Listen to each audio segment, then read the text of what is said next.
Hello, this is Greg Smalley with 366 Weird Movies, and I'm here tonight today with a very special guest, Lynn Lowry, who is a actress who has been in everything, going back to 1971, her debut in I Drink Your Blood, and she's worked with a lot of the world's greatest horror directors, including David Cronenberg and George Romero, also with Paul Schrader and Lloyd Kaufman and Jonathan Demme. I was just amazed looking at the filmography about everybody you've worked with. You've really known everybody.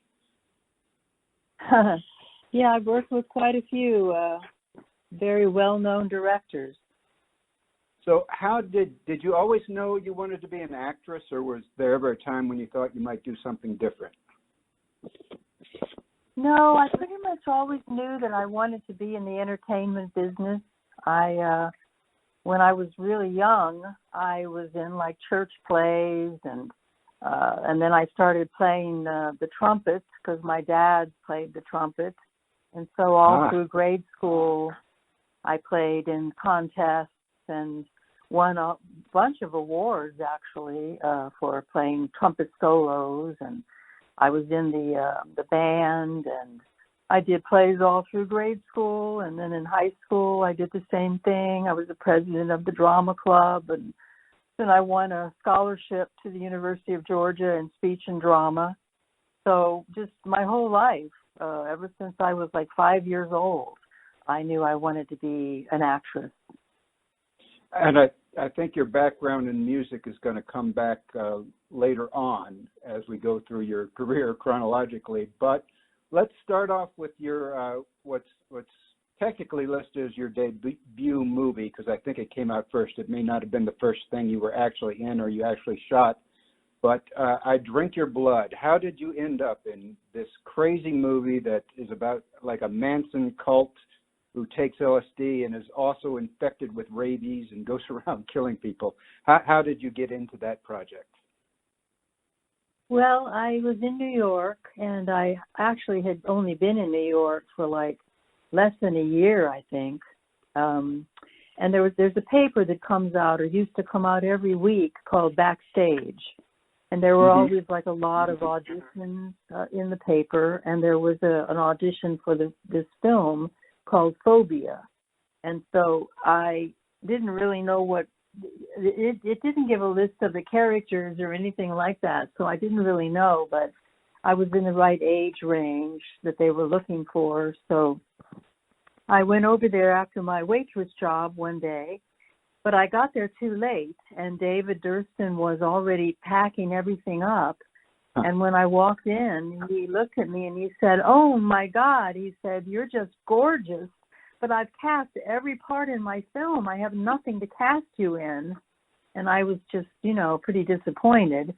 But then he said, "But look, you know what? Let me think about it for a couple of days, and I'll come up with something, and I'll call you." And, I thought, it was just kind of BS, that I'd already heard this quite a number of times in New York. But sure enough, and about 2 days or 3 days later, I got a call from David, and he said, I'm going to make you a mute hippie so I don't have to write any more lines in the script. And so I got this role of this mute hippie who's not in the script at all. There's no line, there's no name of my character in the beginning or anything like that. So David was extremely nervous because he thought Jerry Gross, the producer, was going to be really upset because, he was going to have to pay another actor to be in the movie, although we weren't getting paid very much, but right. He was really nervous. So after I shot like the first day or so, they went to watch the dailies, and Jerry Gross saw them, and he turned to David and he said, "Who's that girl?" And, David was like, I just, met her and thought she would just be a great addition to the film. And Jerry Gross said, write her another scene. I like her. So that's Great. how the me cutting off the hand with the electric carving knife came about. Was David then figured that out, and that was my big scene, in the movie. Right, because it's sort of interesting. Quite an experience. Well, it's interesting that you were uncredited in the movie when your role is not right. It's not a small role. I mean, it's. Yeah, I was not in the script. The people that put the movie together, when they did the credits, they listed the people that were on the script, on the script, and right. I was not. So they hadn't seen the movie. They didn't know I was in the movie. They just were editing it or putting together whatever they saw on the page, and I got left off. But that's okay because everyone knows it's me, and it makes for a more interesting story that I didn't get credited, People very much remember you for that role today. Yes. Well, I think that the cutting off of the hand is one of the biggest highlights in the movie. Yeah. And the cinematographer Joe Mangine, who also did not get credit, by the way, who is responsible for almost the entire look of the movie, except for the last, little bit. He didn't get credit because he had a contract to go to France, and the movie went over, and he couldn't stay because he was under contract for another job. And David and Jerry Gross were so pissed off with him that they did not give him credit. And that is really a horrible shame because aside from the casting that David did extremely well, the reason that the movie has lasted as long as it has is the script, of course, but it's also because of the way that Joe shot it and lit it. I mean, he spent 2 days on my scene where I cut the woman's hand off because he wanted to get the lighting and everything just perfect. And so, so he's not alive anymore, unfortunately. But I always tell everyone that because he deserves the credit for that. He was also the DP of Alligator, The Sword and the Sorcerer, quite a few things. He was very good. Because somebody else gets a cinematographer credit, a French name. I don't know if that's a pseudonym or if that's. I'm looking at Jacques Demaraco. Right. Yeah. He came in the last week. And he finished shot it the up last and got week. credit. Yeah. Oh wow. And Joe was there for 6 weeks filming. I guess that's low budget exploitation in the 70s for you, huh? Yeah. Yep. Nobody gets proper credit. You don't get proper pay, but that movie probably ended up making a lot of money for Jerry Gross. I think so.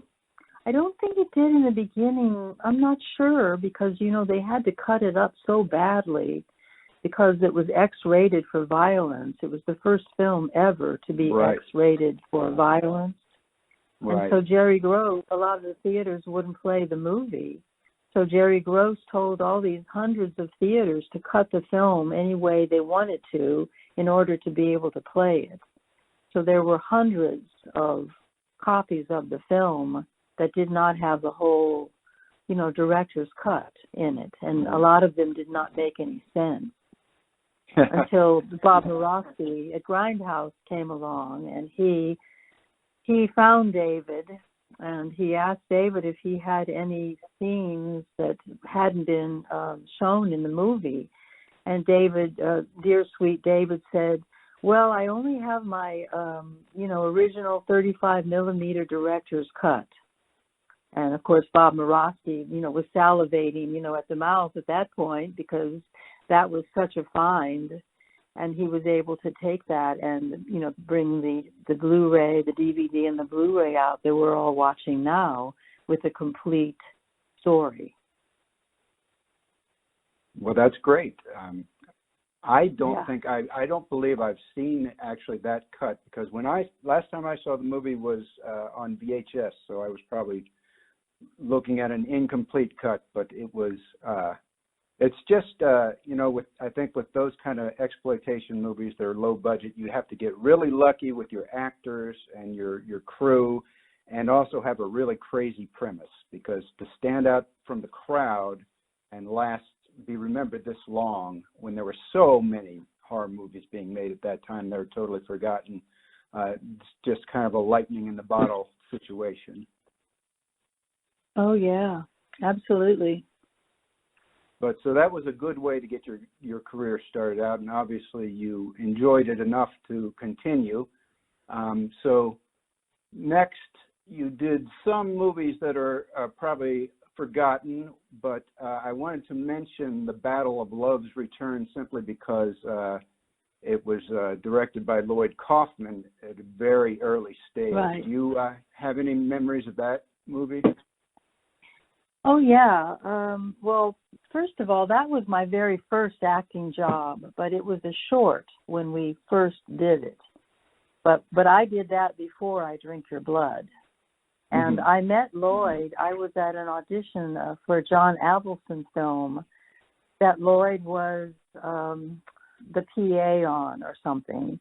And he saw me sitting out in the waiting room, and he rushed over and he said, "Oh, we just lost our dream girl in this short film that I'm doing, and you would be perfect for it. We're not paying anything, but we'd love to have you be in it." So that was my very first role. And Lloyd, of course, he directed it, he wrote it, he starred in it, he edited it, he did the music, he did everything, for it. And then after I did I Drink Your Blood, he decided to turn Battle of Love's Return into a feature. And so he did that, and we did some additional, scenes for it. Sure. Okay. But I think the short was probably better. I think the short would have been really good, but the feature itself, I think, kind of goes on a bit, bit much, but a lot of interesting characters. Oliver Stone is in it. He never admits that he's in it, but he is in it. He was with me in a scene where we're all supposedly smoking marijuana in this scene, and he's sitting right next to me pretending to smoke marijuana. So he's definitely in the movie. I think he and Lloyd went to school together. Right, it's amazing how many of these connections come up, because you wouldn't have thought of Oliver Stone and Lloyd Kaufman in the same sentence usually, but they did start out together, and I believe your next movie in your filmography is Sugar Cookies, also involves Lloyd Kaufman and Oliver Stone still working together. Yeah. I didn't know Oliver was involved with Sugar Cookies, but I guess so. It says he's producer, so he might have. Okay. He might not have been on set or anything, but in that one you've got Mary Woronov. Was that? Right. Did you work directly with her? Oh yeah, we had big sex scenes together. We were in bed together. She was washing me in the bathtub. We did they were all simulated sex scenes. Right. But we were pretty hot and heavy in that movie. She's a beautiful woman. Yeah. And she's been, really gorgeous. Have you had a chance to work with her after that, or was that? No, that's the only time, although we have stayed in touch and we've had lunch a few times together. She's a fabulous artist. She paints amazing paintings, but she does not like Sugar Cookies.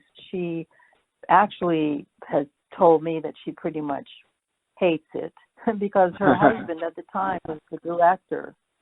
And I don't think she enjoyed working on the film because of him directing it. I don't know if he was like, that was a fantasy of his. He is deceased, but some kind of a fantasy, with two women or something. But I don't think Mary was very happy with it. So, but you know, I think frankly it's Lloyd's best movie as far as the look, the quality. It's a beautiful, beautiful film, and there's a lot going on in it, and it's Lloyd said it's the only X-rated movie, X-rated lesbian movie that never made any money. But see, the thing is, it's not a lesbian movie. I mean, Mary, I think, is a lesbian in the movie, but my character Julie is not. She just happens to fall in love with this woman who, wants to help her with her career, and she's fascinated with her, and she's never been with a woman before, and she just falls in love with this person who happens to be a woman. And so I think that Lloyd advertised the film improperly, and that's why maybe it didn't do as well as he'd hoped it would do.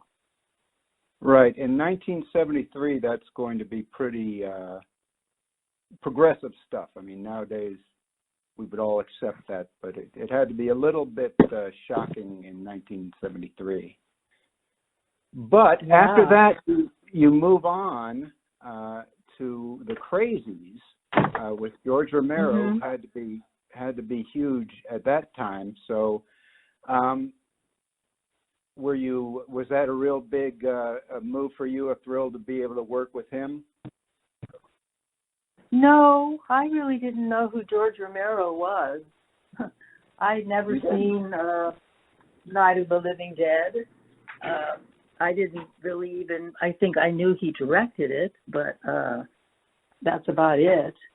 I had no idea, that it had changed, the way that film was made. I knew he'd done, when I went to Pittsburgh after I was cast, and I went to Pittsburgh to get ready to film, the film that he showed us was There's Always Vanilla. And I thought, what is this? I mean, that's not his best film, So I really, had not a clue to who he really was and what he could do and how popular he was. And then unfortunately, the Crazies didn't do well. People wanted to see another zombie movie. They didn't want to see this movie about, the government being involved in this shady stuff and, all this happening with the soldiers and everything. Nobody believed anything like that could ever happen. So It didn't make any money. Lee Hessel wasn't happy. He was the producer, and nobody was really happy with it until much, much later. And then, of course, people started to really appreciate, the movie, and now it's become one of his best, considered to be one of his best films. Right. It's very similar to I Drink Your Blood in that sense. So you are shooting these movies with these great talented directors who are at the beginning of their careers, and they're not making any money, but years later they're being reassessed and revived. What did you think about George Romero? I'm sort of curious, is when you're working with a director who's at the beginning of his career, whether you can sort of recognize that there's a genius there while you're working with him, or whether you don't realize that until later. I was so young at the time. I basically was just only interested in performing my role as best as I could and hoping that the director would like what I was doing. And George was experienced at that point because he had made, I think, something about Jack he made, and Always Vanilla, and Night of the Living Dead. And then I think he'd done another zombie movie before he did the Crazies. I'm not sure, but I think he did. So it wasn't like he was just starting. Right. But, he was a very, very nice, gentle, kind, honest man, and he treated everyone with respect, and everyone treated him with respect. So he was a joy to work with, and he did fortunately really like what I was doing with my character. So we got along great. The only time that there was a disagreement was in my death scene, and that was because I, wanted to die big. To have a big death scene, and die and scream and crawl and do real dramatic thing.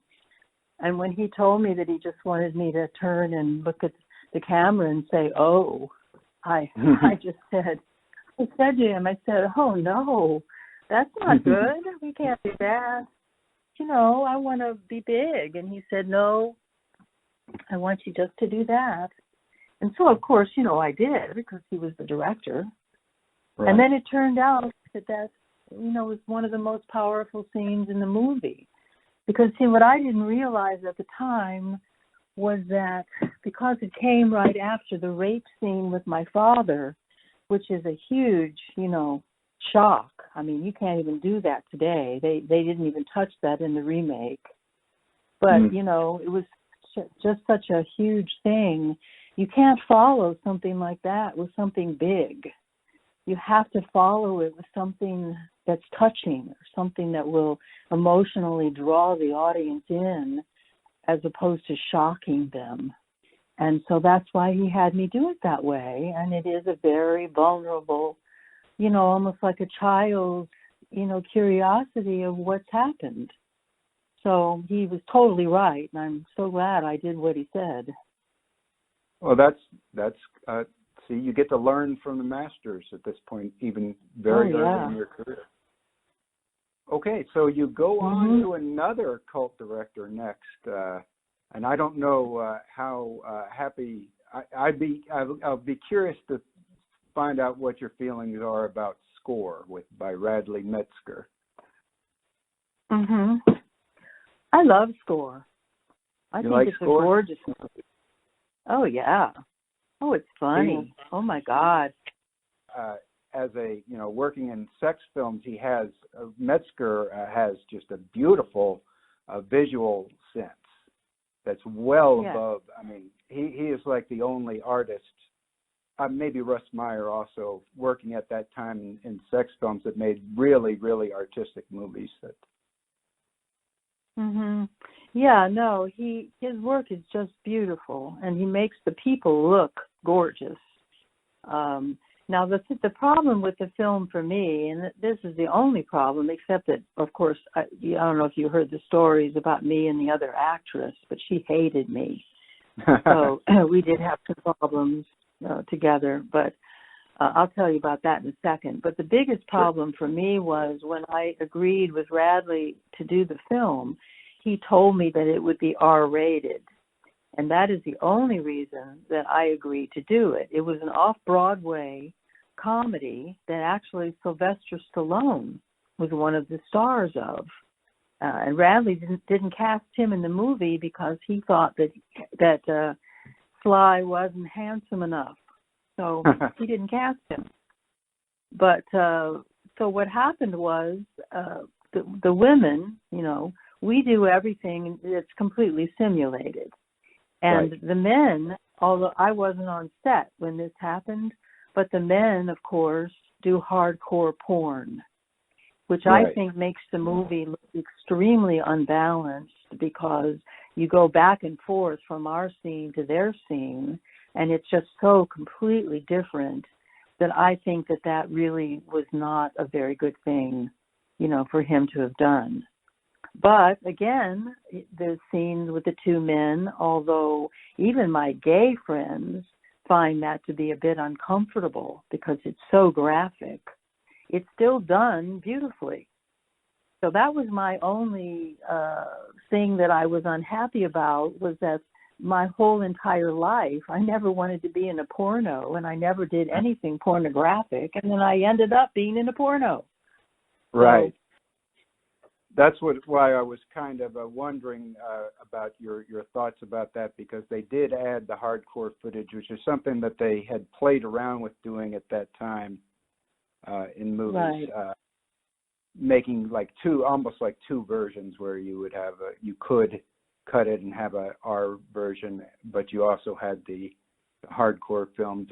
But Radley Metzger was trying to navigate that line, and I guess at that time people thought that sex was going to be, graphic, explicit sex was going to go mainstream. It was 2 years after Deep Throat, and couples were going out to see hardcore films. Right.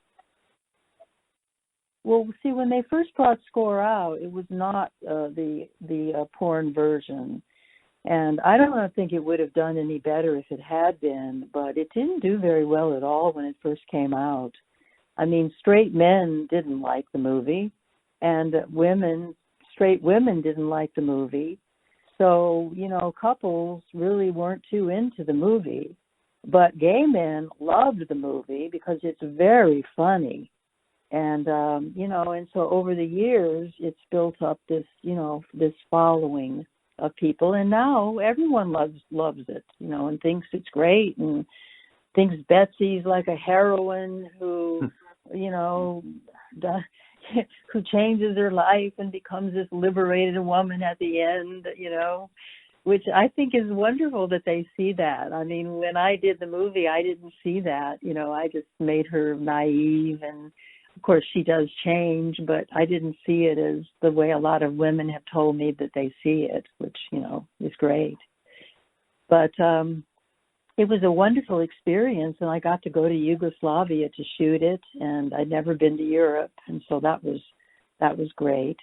And as I mentioned before, the only bad thing about it was that Claire Wilbur, the other female star, who was the star of the off-Broadway show, and the girl that played my role in the off-Broadway show was not very attractive.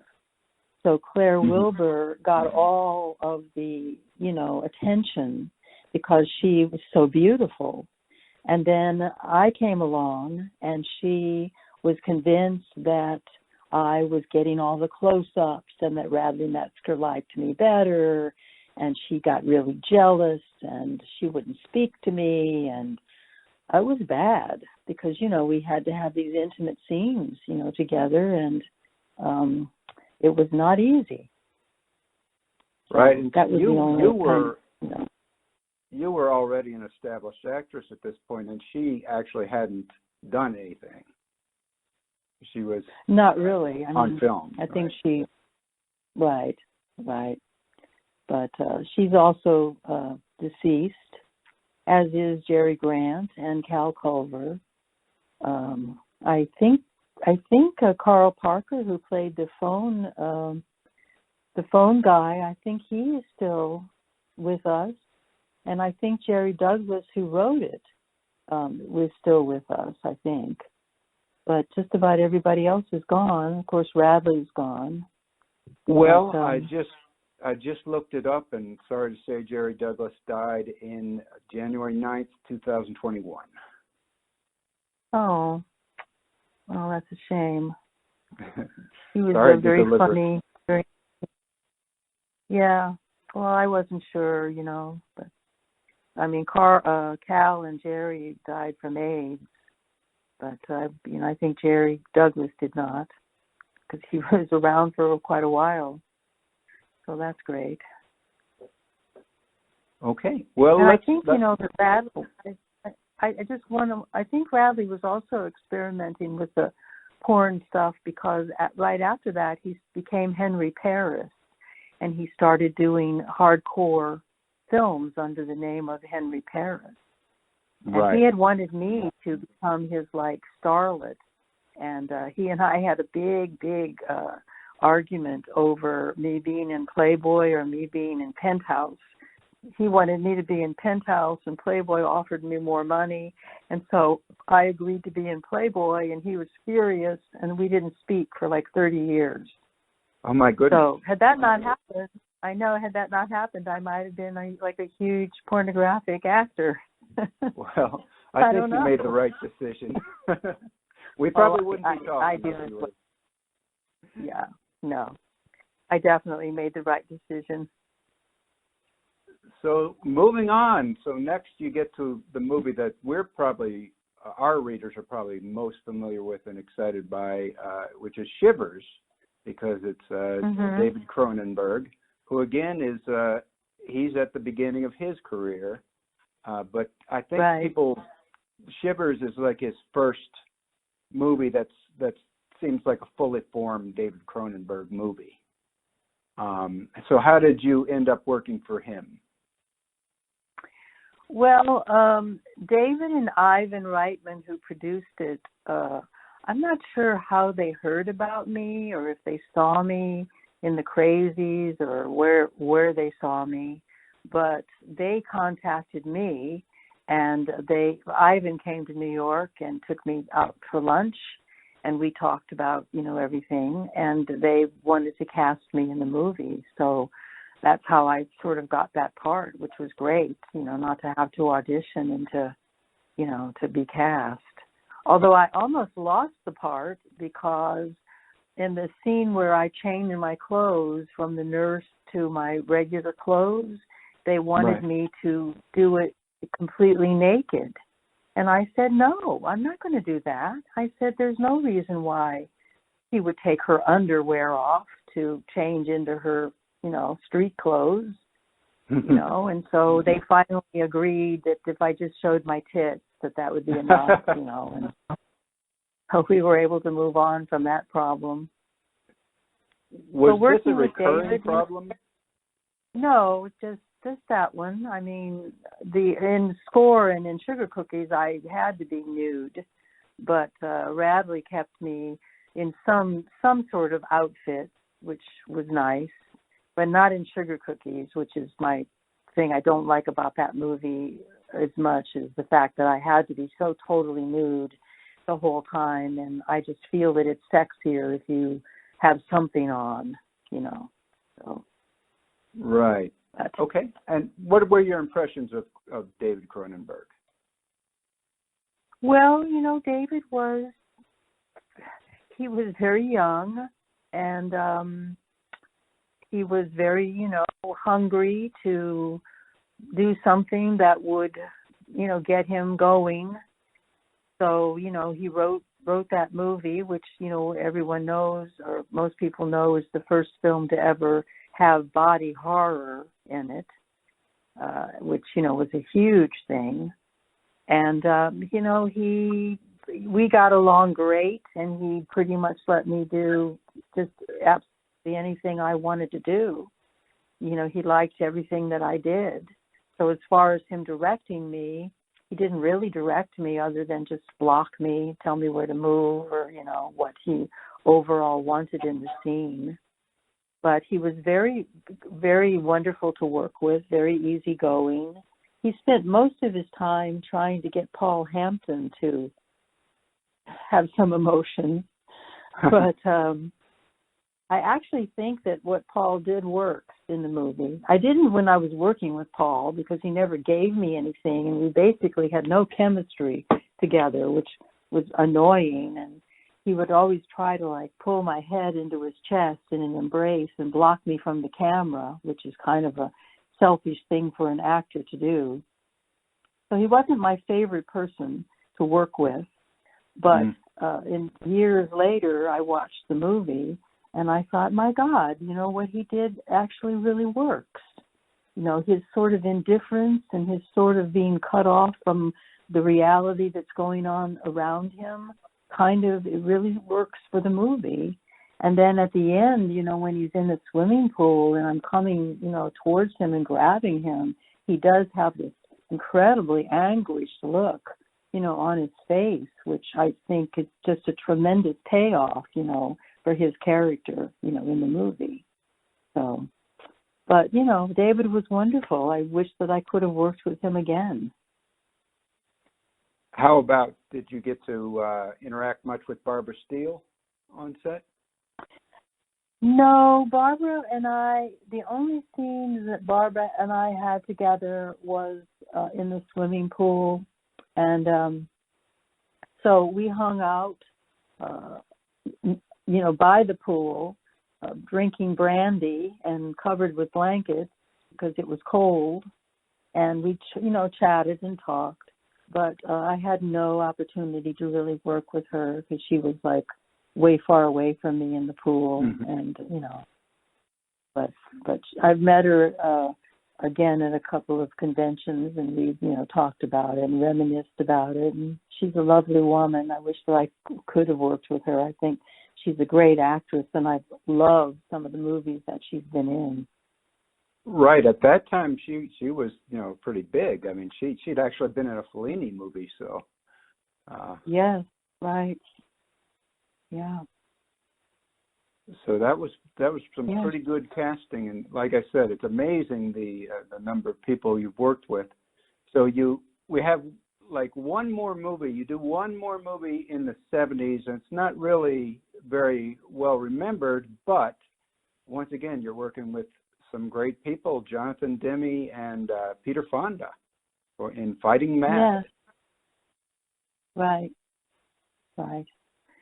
Well, I was in New York, and I got a call from Jonathan Demme, and Jonathan, it turned out later that I learned that Jonathan had seen me in Score and actually had like a really big crush on me. And so he wanted me to do this movie, but the catch was I had to go to California and I had to meet Roger Corman. And there was no money to fly me out there, no money to put me up, no money to help me do it. And so I had to make a decision, whether or not I wanted to take that risk. And, of course, I did. And I met Roger, and he was very nice. And, I don't honestly know if this is what got me the part, because I'm not very good, honestly, at like audition interview kind of things. If I can audition for you as opposed to just talking, to a person who's casting, I'm much better. But I'm kind of shy, really, when it comes, to meeting Roger. I was sort of shy. And so I did my best, and I got outside after the interview, and I thought, oh my God, I forgot to say this one thing to him, and if I don't get the part, and I didn't say this, I will always regret it. So I went back and I asked the secretary if I could see him again, and I went in his office and I said, Roger, I had to come back and say this to you. If you cast me in your movie, I'll work my ass off for you. Mm-hmm. And he, just like looked at me like, I came all the way back just to say that. But then I got the part, so I don't know if I got it because Jonathan wanted me, or if because I said that one thing, But then I got to work with Peter Fonda. I know. You never know, right? It's better not to have a regret and wonder about it. But it was great. We were in Arkansas, and I got to go to the stuntman had a ranch and with horses and everything, and I got to go out and ride, and I just had a blast there. It was a lot of fun, and working with Peter was great. Peter was wonderful, and Jonathan was wonderful, and Scott Glenn was there. I met Scott, and we hung out together some, and John Dugan, is that his first name? I think his last name is Dugan. He played Peter Fonda's father. Oh, yes, John Doucette. He was great. I loved him. Being around him. He had a million stories, because he'd done like a million movies. So all in all, it was a fantastic experience.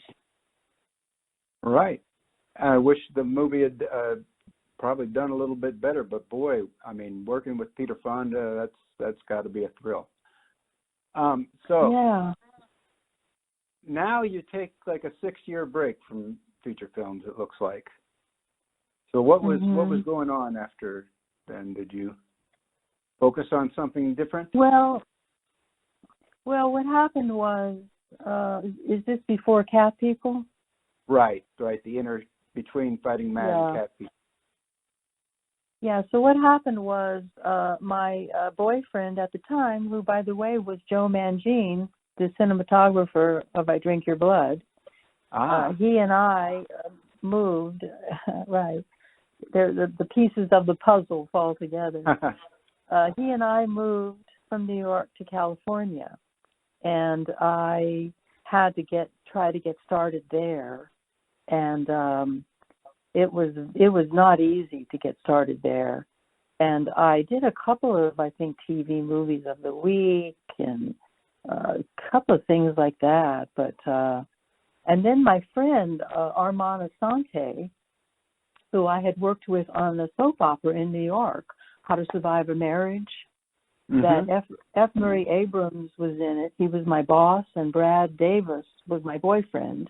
And Armand Asante worked at the bar that I was a waitress at in the movie and in the soap opera. Anyway, I contacted Armand, and he got me an interview with his agent, Joan Scott. And so I got to be with her, for a while. Unfortunately, this is an unfortunate story, and I'm not going to go into it too long. But she, after I'd been there a year, she hired a new person to work with the talent. And this person had seen me do a play in New York, Hedda Gabler, and it was not, I have to admit, my best work. And she hated me, and she wouldn't work with me. So I lost like the best agent I ever had because I did that play in New York. So that was very disappointing.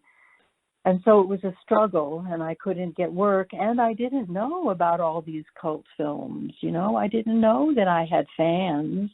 I didn't tell anyone in L.A. that I was in Shivers. David Cronenberg wasn't known yet that way. Nobody cared if you were in a George Romero film. They wanted to know what Happy Days you had done last, or, I can't remember. What else was on at the time, but, that's what they wanted to know. So I didn't say anything about those films, and I just trudged along until finally I got this audition for Cat People. Great. It's kind of interesting that, so all your contacts were in New York, and so you moved to Hollywood, and just because you didn't have contacts there, you couldn't get work, huh? Right. Yeah, pretty much. So, but you do get cast for Cat People, which is your next really big movie. And I know that you have some stories from the set about Cat People. But how did you get cast? You said you went into an audition, did well? Yeah, I got this audition through the new agent that I was with, and I went into to Paul Schrader and Joe Roseanne, who was the producer, their office, and and I said to them, I remember saying, "Do you want me to do this scene full out for you?" I was very quiet and very delicate looking, and all that. So I'm sure that they had no idea, the power that I had. And they said, yeah, sure, go for it. So I did pretty much in their office what you see in the movie. And I, was just screaming and crawling, and I got to their office door, and I got the door handle open, and I crawled, out into the outer offices, and everybody in the outer office just stopped and looked at me and applauded, So I think that they were pretty impressed, what I was able to just do in their office. So they cast me in the part. And I had to, and this was kind of yucky, but they were trying to figure out what I was going to wear in the movie. So I had to model for them all this really revealing, lingerie stuff. Right. Which was kind of, I wasn't embarrassed by it because, I had done nudity and stuff before. So, that was really nothing. But thinking about it now, back at that time. I think that probably was a bit of harassment, you know, that shouldn't have happened to have made me do that. But, you know, but anyway, then they came up with the outfit that I wore, which was really not that revealing. I mean, it was still pretty sexy, but not anywhere near the kind of things I had to wear in front of them on that day. Yeah, my first day on the set, the makeup people were putting all body makeup on me, and my hair and face were all done, and Paul Schrader wanted me on the set, and the makeup people wouldn't let me go because they weren't finished.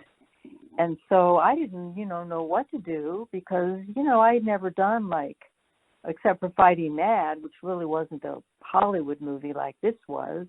I had never done anything quite like this, and so I let the makeup people finish, and then I finally got to the set, you know, and Paul made some remark, you know, like, oh, well, the queen does finally appear. So, you know, had that happened to me now, I would have set him straight, you know, immediately about what happened. But, you know, I was like, you know, I didn't know what to say, you know. And so we kind of got started out, I think, a little bit on the wrong foot. And then he's like immensely fast, you know. He's like, so you're going to walk in here, you're going to get this mark, you're going to turn your face toward this light right here, and then you're going to do like a 3/4 turn, and then you're going to step back there, and then you're going to go and you're going to sit on the bed. And it was like, is that all in one shot? You know, I mean, what? You know, so it was kind of overwhelming. The one kind of good thing that Paul did, and I'm sure he would never admit this, but I came up with several of the lines that I said in that scene. I asked him if I could say them, like the line about, you know, you can put the tip on the credit card if you want, or something, or tips. You can't put tips on the credit card, something like that. Anyway, that was my line. That was not in the script. So then we began to shoot, and the first thing that we had to do was I had to, after this, you know, the scene, I had to have my leg yanked under the bed by the cat. And they had a mechanical cat paw, and I had to fall on my knee on this hard floor for the cat to pull my leg under. Well, the cat paw didn't work, but of course they kept trying to get it to work, and every time they tried to get it to work, I had to fall on my knee and fall on my knee and fall on my knee, and then finally, after I don't know how many times, they said, let's just get a crew person, put the cat paw on him, put him under the bed, and have him grab her ankle. So we finally did that, but my knee, you know, was all bruised, all swollen, you know, everything. And then I had to get out of the room and fall down the stairs and roll over, and my bra pops open because he has to show every woman's tits in the movie. So I did. I came down the stairs. The first time I came down, they didn't take the tacks out of the carpet, and my hands got all cut and bleeding, and then they had to stop the shoot and take me to get a tetanus shot. Wow. And then they brought me back. There was a stunt man, but he did not work with me.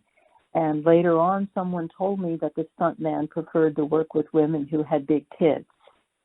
And so that's why I've been kind of ignored.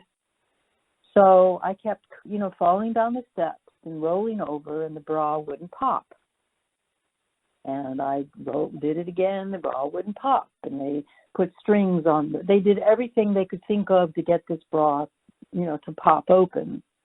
And so finally we got it after like over 20 times, you know, coming down the stairs. I was rug burned, bleeding, bruised. I could hardly walk. And also they weren't going to pay me for the stunt. They were just going to pay me acting pay. And somebody told me that I should get paid for the stunt as well. And so I called my agent and said, hey, you know, get with it, buddy. You know, I'm supposed to get stunt pay and acting pay. So that got, you know, changed. And then the very next day, I got a call from the assistant director telling me that they needed me to come back. And I said, well, what do you mean? I can't walk. I'm so like messed up. And they said, no, we just need you to lay down at the bottom of the steps, and we just need to get that close up on you where you're screaming. So I said, okay.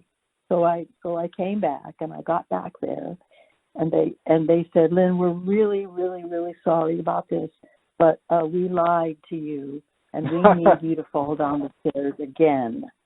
Oh, wow. And I said, look, I said, I will do it again, but I want to be padded.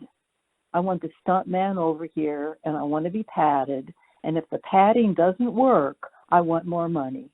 Because look at me, you know. And so, of course, the padding did not work because it kept getting caught on the steps as I was coming down. And, of course, at this particular moment, this is the very last shot in this whole scene, and everyone is ready to move to the next location where they're going to lose the light. And there's little me standing up there saying, okay, we need to negotiate because I'm not doing it again unless I get more money. And I thought Paul Schrader, you know, who, of course, I never worked with again, but I thought he was going to kill me. But, you know, we negotiated something, and I got more money, and I was able to do it again. And, you know, and then they still didn't get the sound right. They didn't, you know, I think I had to go back in for an ADR to try to get the sound. And if you look at this scene with me falling down the steps, you can see at one point where my mouth is not doing the right thing. And then you just would think, God, with all the money that they had, you think that they could have done a better job. Right. So that was not my favorite experience working, but I have to say I made more money for that one scene than on any other thing I've ever done. And and it's a great scene. I mean, it's a great scene. So I'm very proud of the scene, and I'm very glad I'm in it, you know. It ends up being a very memorable moment. But boy, you got beat up in that, huh? So it was overall a kind of a mixed experience. But the movie, it did pretty well, I think, right? Yeah, I think so. I mean, it's definitely become a cult classic at this point. And, it's yet another one. I think, though, unlike some of the other movies you did, I think it did reasonably well at first, and then kept growing momentum, whereas the other ones were rediscovered later. But after that experience, I don't know if it was just a case of you not wanting to work in horror movies again after that bad experience, or whether it's just the opportunities that pop up. But so you go on to more TV work and get on Knots Landing for 4 years with a recurring role. Right. So throughout the 90s, you're working, or late 80s, you're working in TV mainly. Yeah, and always theater. I always did a lot of theater work and plays, and, you know, really learned. That's where I really learned how to act, was in theater, and doing all kinds of different characters and, you know, all of that. So that's why I can do such a variety of different people now, because of all my theater work. But I didn't, again, in the 90s and at that time, I did not know that I had a following, didn't know that anyone knew who I was, didn't pursue getting horror films because I didn't think anyone would cast me. And so I just struggled along until basically one day I just kind of said, you know what, I've had it with this. I don't want to do this anymore. I'm going to keep doing theater, but I don't really want to pursue the film work and the television work and all that stuff anymore. And I just kind of dropped out till I think it was like 2004, I think, something like that. IMDb says 2005, but they're not always right. 2005. What did I do in 2005? Well, the order, they have a number of shot on video things. Heaven Help Me, I'm in Love, Dead Things, Oh, a okay. short called Night Visit. Yeah. But the first one that I Right. think people might have heard of was Splatter Disco. Right. Yeah. Well, what happened was I Drink Your Blood and the Crazies came out on DVD, and Bob Morosky, you know, who put the new I Drink Your Blood out, called me and asked if I would do an interview, you know, for it. And I thought, you know, he was totally crazy. I mean, I was like, he called me. He said, "Is this Lynn Lowry from I Drink Your Blood?" And I was like, "Yeah." And you know, he said, "Oh my God," he said, "I'm such a big fan. I've seen that movie like 25 times." And I was like, "Okay, buddy," you know, I was gonna like hang up on him. And he said, "No, wait, I'm the editor of the Spider-Man movies." And I was like, "Yes." Then I was like suddenly interested. And so we did that interview, and then David Gregory did a big interview on me, a 14-minute interview called The Cult Legacy of Lynn Lowry on the Crazies DVD that came out on Blue Underground. And then I did a big interview, I think, in Fangoria magazine. And then all of a sudden, you know, I looked on the computer and looked my name up and saw that there was like 30 pages on me of all the things that I had done all the way back to like the Battle of Love's Return. And I realized that people knew who I was. And from that point forward, I started doing conventions, getting parts in independent horror, did Splatter Disco. That was like, you know, one of the first bigger ones that I did. And then it just went on from there. It was just incredible. I got like a second chance to do, you know, films. Right, and all that work you did put in that you didn't know really anybody knew turned out to be what made your career really take off. Yeah. And you are working constantly right now since since 2010 or so. You're just in you've got a ton of credits, including, and you've been called back to do like cameos and remakes. You've been in a couple of remakes, but what was the one, the Crazies remake? You had a cameo there that was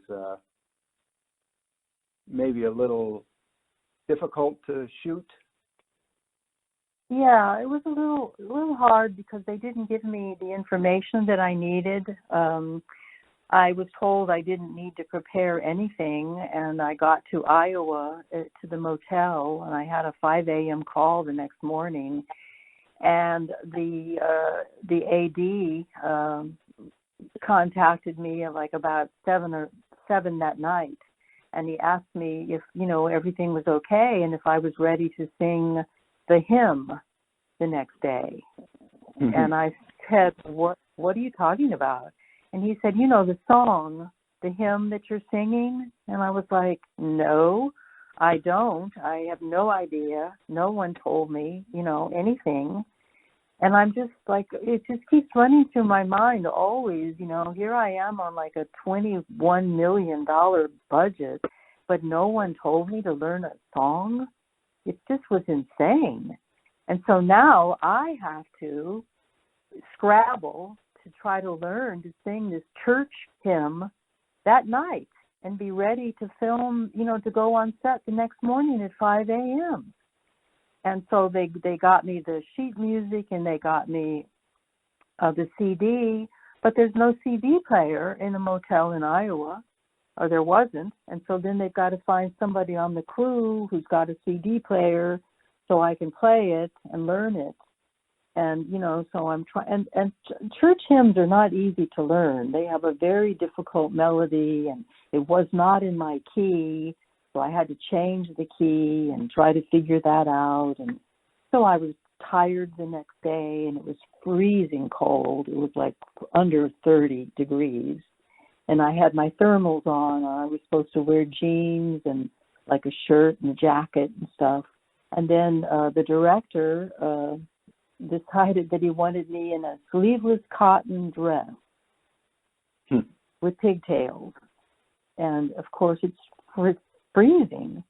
And on top of all of that, they tell me on the set to go talk to the stunt coordinator, who then tells me that I'm going to be riding a bicycle, which I was never told. So I hadn't ridden a bicycle for like 40 years. So now I got to learn how to relearn how to ride this bicycle and learn this song. And then, the crew is pushing me up this alley hill onto the street. And then I've got to hit like certain pools of light on certain words of the song and then cut as close as I can around Timothy Oliphant. And it was extremely stressful. And so, we did it. I don't know how many times we did it. And we finally, was over, and I went back to the hotel, and I got a call from the AD telling me that they didn't get it. And I'm thinking, how the hell did you not get it? I mean, how the hell? So I had to be held over the whole next day not to film. And then the following day, I went back in and had to do the whole thing again. And then they got it. But the sound they didn't get the sound right. So then later I had to go to a studio and do an ADR trying to redo riding a bicycle, hitting certain bumps and singing a song, which I didn't even remember at that point. So it was pretty stressful, the whole thing. Again, it was wonderful to have, that homage paid to the original film by letting me be in it, by asking me to be in it, and that was great. And it was a very interesting experience comparing it to the original and being in that one. But I much preferred being in the original. Right. The remake was just a job, for everyone. There was no passion.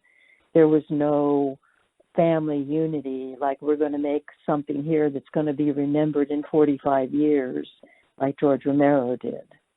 And in 45 more years, no one's going to remember that remake, which is very entertaining, by the way. But they will remember Romero's film. Right. So I just found that so interesting when you first told me that because it seems like your experiences on these big budget Hollywood movies with lots of money have been your worst experiences as an actress, even though they paid the best. But on the low budget movies, you have the working conditions have been better, and it's been a lot more fun. Yes, it has, and it's always a totally different adventure. Every single independent film that you work on. It's just a whole different ball game every single time, and everyone is usually just so nice, and they respect me because of the work that I've done, and so they want my opinion. They want to know, what I think or what I want to do, and because I've had so much experience now, in the theater and in film, I do know what to do most of the time. But if you've got a better idea, I'm all for it. I mean, I'm more than happy to do whatever you think is the best idea. So it's a great collaboration, for me at this point. Oh, I was going to say, at this stage in your career, you're doing conventions, and I'm sure you make a lot of money there, and then shooting a lot of small projects. And we are going to mention that as disclosure that we worked together. I'm not in the film, but we worked together on a movie called Locked In, which is coming out in 2022, which we can't talk about much other than to say that you're in it. Your character's name is Rose, and it stars Robert Mukes from House of a Thousand Corpses, who is a a giant of a man, and he's got a big heart too. But he plays a extremely evil character in the movie, and a couple of really talented young actresses, Nalia Shakapura, I believe I said her name right. I apologize if I didn't, and Amber Dawn Fox. And so that'll be coming out in 2022, and we shot that in Kentucky.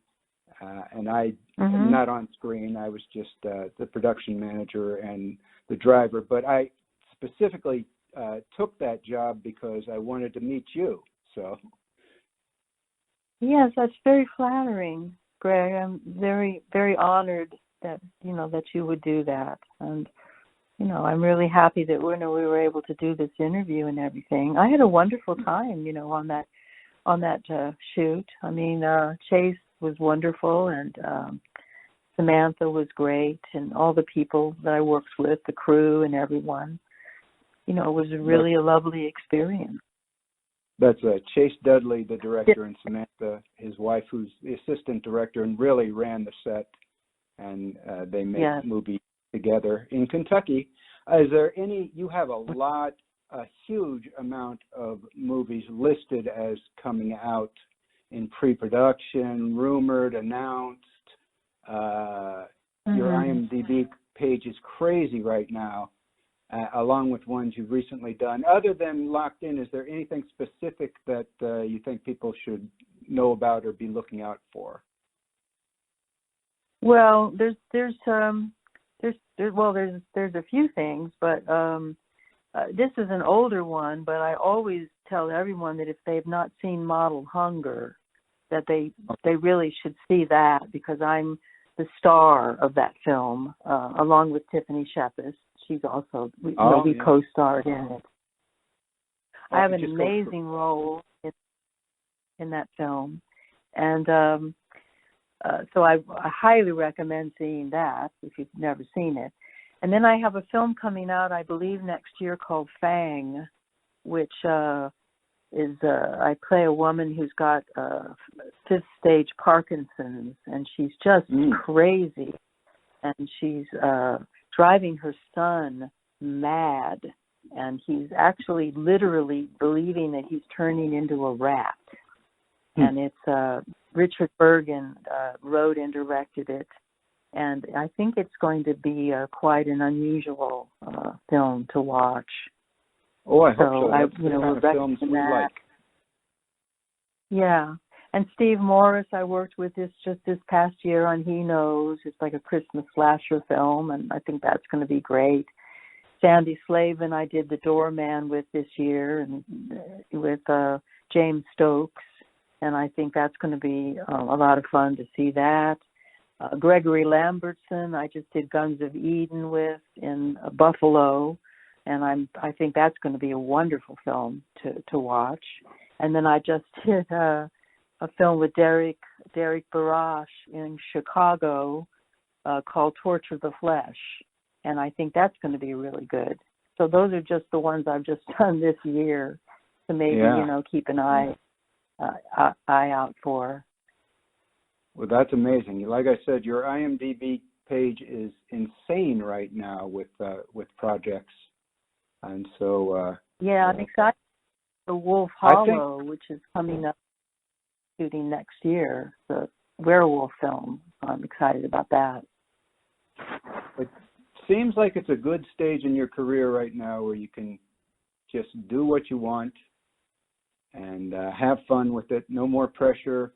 You got a fan base already, and your legacy is secure.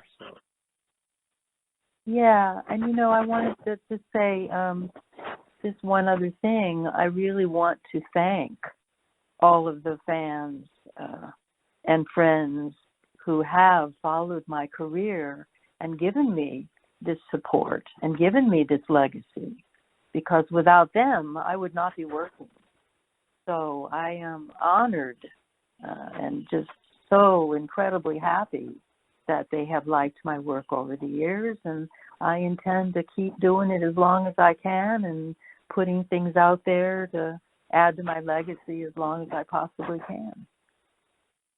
All right. Well, that sounds great, and I hope we'll see you for many, many more years.